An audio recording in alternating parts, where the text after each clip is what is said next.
What about the case reported today in the Herald Sun, Keith Moore's case? 6 Iranians claiming to be refugees and in danger if they return to Iran. But in one case, somebody went back 3 times and got married there. I mean, this just looks like an utter con.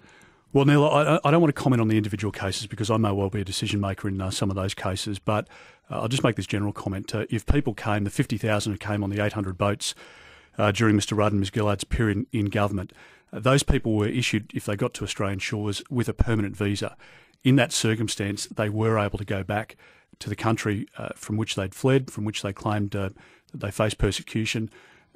We have implemented a temporary protection visa arrangement. That means that we can cancel their visa once the threat has passed, and that's been a very significant part of the success we've had with now not having a successful boat arrival in over 1,000 days, and turning back boats where it's safe to do so, the offshore detention centres, all of that has been part of the success. But some of these cases are infuriating, and without commenting on the 6 here, there are many cases that I look at where, on the facts available to me, you shake your head because the other aspect to this is that these people, if they're not legitimate refugees, are displacing people who have a claim to be made out, people who are being slaughtered in the Middle East now that we would want to give protection to. They're the ones being displaced by people who are seeking a better economic outcome. Isn't it also simple, if you are not an Australian citizen and you commit a serious crime, we don't want you?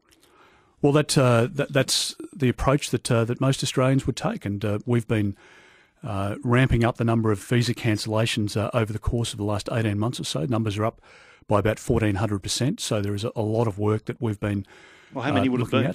Well, thousands of people face deportation. We've been working with the police forces in every jurisdiction, the Federal Police, the Australian Crime Investigation Intelligence Commission, all of those bodies to identify the top criminal targets in our country.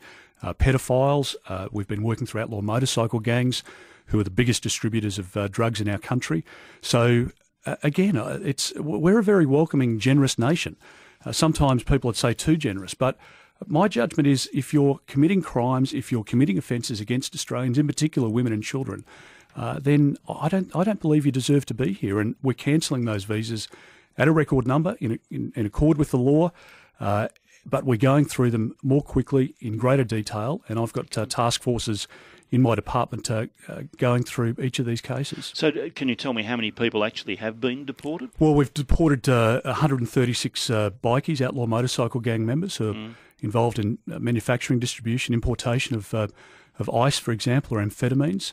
That's been the case over the course of the last 18 months or so. They have been our top targets on the advice from Victoria Police, from New South Wales, Queensland, etc. We're prioritising sexual offenders, so people that have been convicted of committing sexual offences against children, but other serious crimes as well. But you're trying to deport thousands, and how many have gone? About a couple of hundred? Well, over the course of the last 12 months or so, we would have probably 500 or 600 people.